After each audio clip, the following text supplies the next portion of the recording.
Hey guys, it's Jess here. I'm the brand photographer and blogger at Shuruk Studios and the creator of the course, The Brand Photography Method.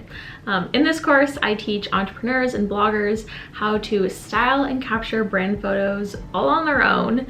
That way you can create a beautiful brand that really attracts your ideal clients and audience and not need to have to hire a photographer every time you need to do a photo shoot. So anyways, in today's video, I'm gonna share with you, I have my phone here by the way, like I always do in these videos, my 5 tips to capture brand photos on your own.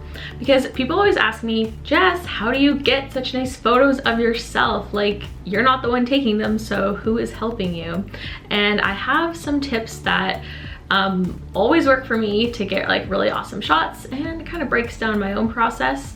And this is like also what I teach in the course. So yeah, let's get into it. So before I actually get into the tips, I did want to like let you know, part of the reason why I find it easy for myself to get good photos is because I know photography and I know like the right settings, the certain lighting that I'm looking for, what poses flatter my body, and I guess I just have like a vision of what I want the photo to look like. So I'm not relying on someone else to get a good photo of me.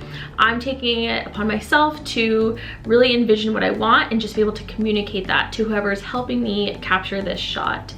And it's definitely like a team effort, but I always take on the role of like creative director. And that's like what I always want to tell people. You need to be the creative director of your brand, your business, your blog, and it's your job to always like communicate the vision. Sorry, I like a hair or like a piece of fuzz. I need to remove that. Cat fur. Okay, so my first tip is to scout out a location. I just love a breathtaking location. It's why I'm so drawn to traveling.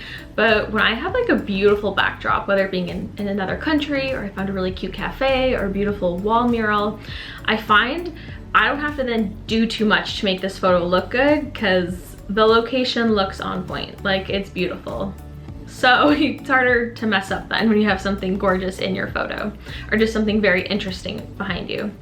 Once you have a really beautiful location, if you are also wearing like a really beautiful outfit, like whether it be like a fun pattern or a bold color or fun flowy fabric or whatever it is, those two things, once you have them like combined, like great location, great outfit, it's really hard to kind of like take a bad photo, because you don't have to do much posing.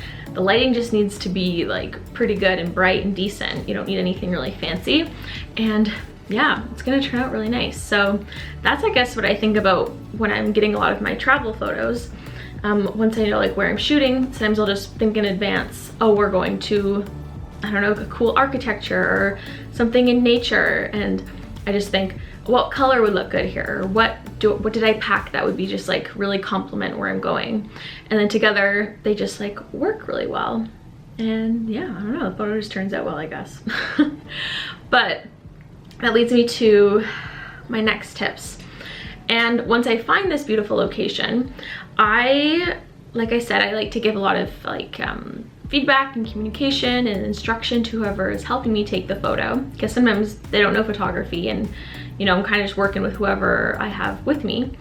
I will frame the shot. So I'll walk around with my camera at the location, and I will find like the best angle and the best lighting, and where I want the, you know, if there's a building in the background, like where do I want the building to be, or where do I want this nature to be, or is it like a big thing of flowers? Like, how cropped in do I want to be?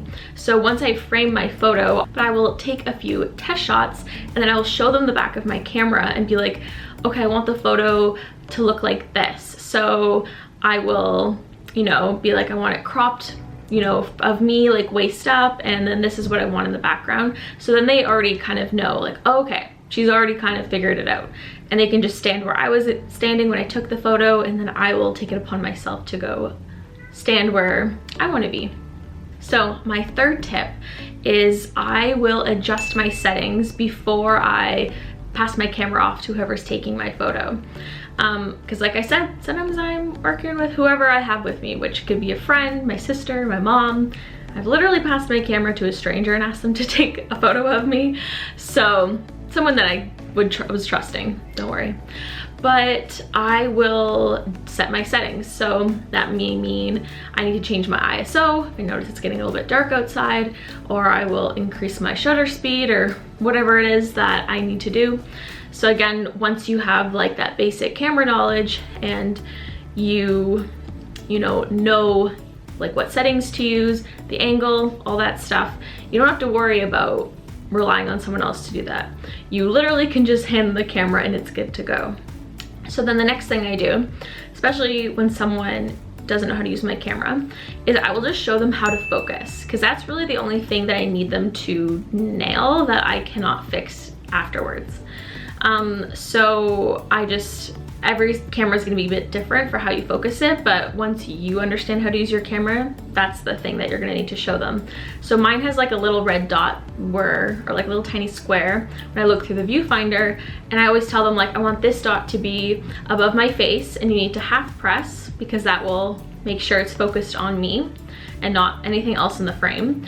And then you full press to actually take the photo. So line up the dot on me, or if it's like a close-up of me, make sure it's on my eye, because I want my eye to always be in focus.